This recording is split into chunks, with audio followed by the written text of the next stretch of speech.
What if the beauty you worshipped became the reason for your suffering? What if pride dressed as confidence and cruelty hid behind perfection? And what if two cursed souls, broken by arrogance, were brought together not for love at first, but for redemption? This is not a short tale. This is a journey. This is the story of Elizabeth. A long time ago, in a quiet village surrounded by tall trees, sweet mango groves, and slow-moving rivers, life was simple. Roosters crowed at dawn. Women sang as they worked. Children ran barefoot on warm soil. In this village lived a girl whose beauty was spoken of like a blessing, and later remembered as a warning. Her name was Elizabeth.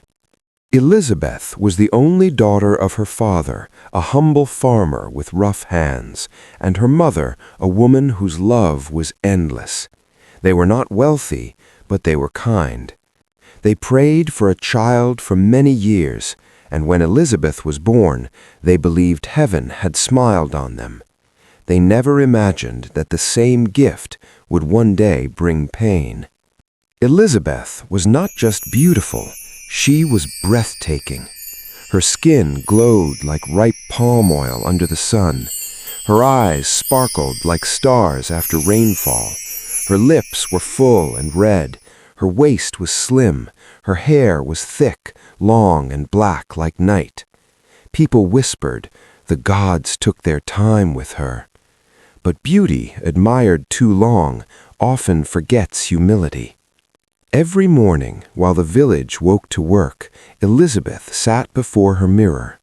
She washed her face slowly, oiled her skin carefully, turned her head left, then right.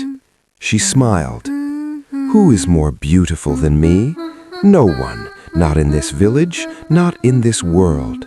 She laughed softly, and the mirror reflected her pride. Elizabeth, her mother would say gently, come help me prepare the food.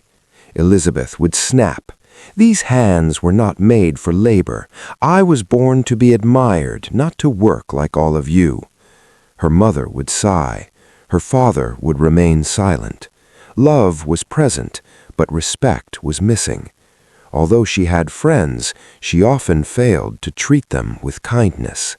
One by one, Elizabeth's friends got married. Not kings, not princes, but humble men. They were poor, yet peaceful and happy.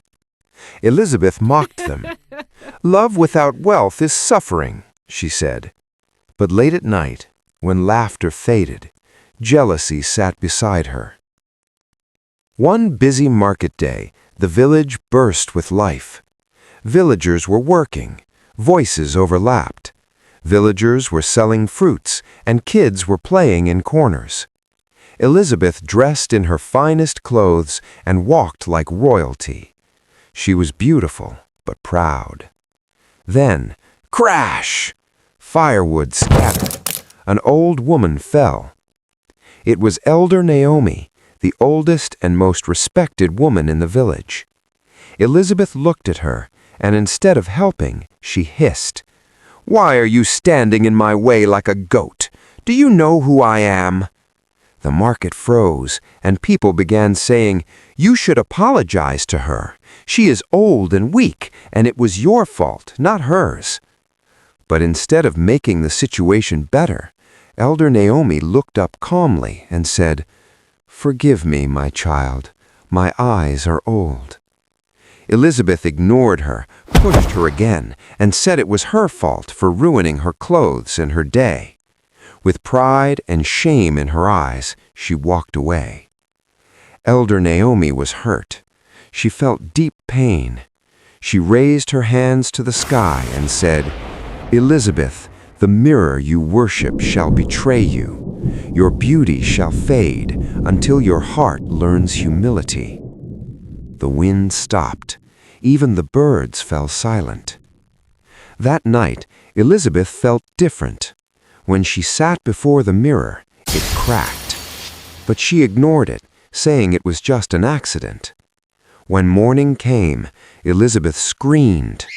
Her skin roughened, her hair fell out, her beauty vanished. She ran outside, screaming, "Somebody please help me!" The villagers gasped. Pride had taken its payment. Elizabeth hid indoors. The mirror was covered. People whispered. Her mother cried. Her father bowed his head. One day, a strange traveler arrived at the door and said, "Your curse can only be broken if you marry the ugliest man alive, not with your body, but with your soul." Elizabeth wept, but she wanted her beauty back, so she accepted. His name was Ezekiel. He was hunched, rough, harsh in speech. The villagers gasped. Elizabeth trembled, but nodded. "I accept." In the beginning, Ezekiel was cruel and ordered her to do house chores. "Cook faster, clean better, why are you so slow?" He insulted her, ordered her, tested her patience. Sometimes he enjoyed her suffering. But seeing her pain and hardship, something stirred inside him. One night, when Elizabeth slept exhausted, Ezekiel sat alone. He questioned himself. Guilt crept in. He remembered who he once was. Ezekiel was once a prince, handsome, wealthy, arrogant. He mocked village girls. "I will never marry any of you," he said. "I will only marry a princess." One day, a village girl came to him and confessed her feelings. He laughed and said, "You are the ugliest girl I have ever seen. Why would I marry you?" The girl cried and cursed him. "May your beauty rot until your heart learns kindness." And so he was cursed too. To redeem himself, he chose to marry an ugly woman. But when he met Elizabeth, he recognized pride, and he decided to teach her and himself a lesson. Elizabeth worked, she served, she helped others. Her pride was gone. She learned that nothing lasts forever, only kindness and love remain. She began to accept her mistakes. One night, while sleeping, she saw the same old woman from the village in her dream. Elder Naomi said, "You have learned your lesson. You became beautiful, not through your body, but through your soul." When Elizabeth woke up in the morning, she was shocked. She ran to Ezekiel to tell him, but instead she saw a young and handsome prince standing there. Confused, she asked, "Who are you, and where is my husband?" Ezekiel softened.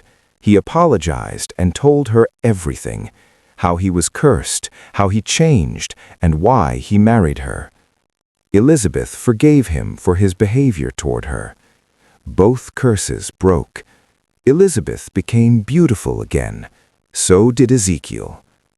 "I came to save myself," Ezekiel said, "but I stayed to save us both." They remained together, humble, kind, changed. True beauty lives in the heart, not in the mirror. Be kind and humble, because a good heart is the greatest beauty.